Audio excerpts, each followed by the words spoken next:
Hi, happy Valentine's Day, everyone. As you know, today's Valentine's Day, the day of love, when many of us celebrate our love for others, showering them in cards, flowers, gifts, with the aim of showing them, just how much we care, value them, and of course, how much we love them. And it feels great when you're actually on the receiving end of these gestures, doesn't it? I know I enjoy it. I don't mind a nice treat every now and again. But got me thinking, how many of you take the time to just care for yourselves and practice this very important act of self-love? Do you do that? Are you aware of how you treat yourself on a day-to-day basis? And would you treat others that you really care about the way you treat yourself? You've no doubt heard the expression, if you want someone to love you, then you need to love yourself first. And I'm sure that's true. But loving yourself isn't just about attracting a partner, is it? It's an act of kindness, self-compassion, and looking after yourself that's also very important for for your health and wellness, both physically and emotionally. So I thought today what I do is share 5 ways to help you take care of yourself and look after yours truly. So number one, be kind to yourself. Have you ever paid attention to your internal dialogue, the way you speak to yourself? Do you say things like, or catch yourself inside in your mind, saying things like, I hate my body, I'm silly, I look old and tired, I'm a failure, I can't do anything right. If I could just change this or that about my face, then I'd be happy. But would you speak to your friend like that?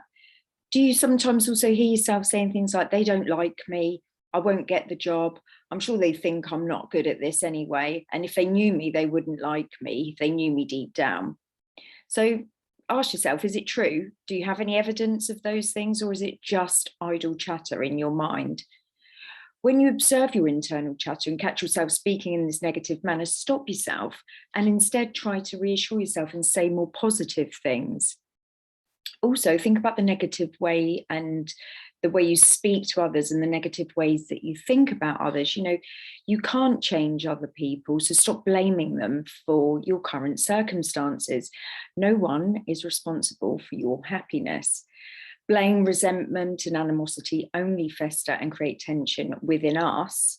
So remember, no one is coming to save you at the end of the day. That's for Disney movies. It's down to us to be accountable for our own actions. You're responsible for your health and your own wellness. That's not to say, I don't want to sound really negative, that's not to say that people can't help each other. Of course we can, and as we should. But if you're expecting someone else to make you happy, you're going to be waiting a very long time. The only thing you can change is you. Help yourself to help others, love yourself, and others will love you too. Number two, set boundaries. Do you feel that other people are taking advantage of your kindness or generosity? Do you feel as though your relationships are a little bit one-sided and that you're always doing everything, you're doing the giving, you're making the plans, or you're always the one to reach out, make the call?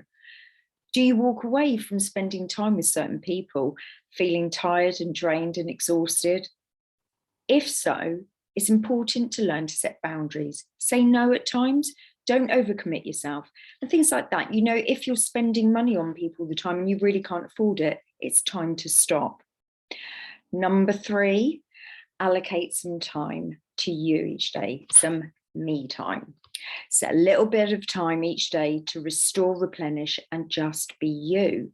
We're human beings after all. We're not human doings. So just be.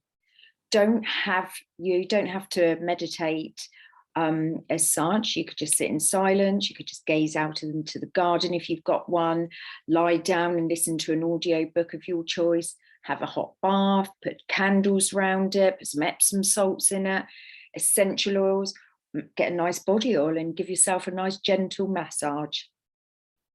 Number four, get moving.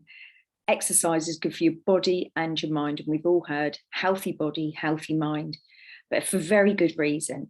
It reduces stress, releases feel-good hormones, and helps to balance blood sugar, which is beneficial for weight management, hormone balance, energy levels, and mood as well. It doesn't have to be a triathlon either. It could be just a brisk walk in the park with a friend, but you do want to make it brisk, could be on your own, whatever your choice. You could do yoga, you could go to boot camps, you could do tennis, swimming, weight training. There's so many different activities. The important thing is that you pick the one you like, and then you're far more likely to stick with it. So do what you enjoy doing. Don't overcommit yourself and set yourself up to fail either. Start small and build on your success as you get stronger.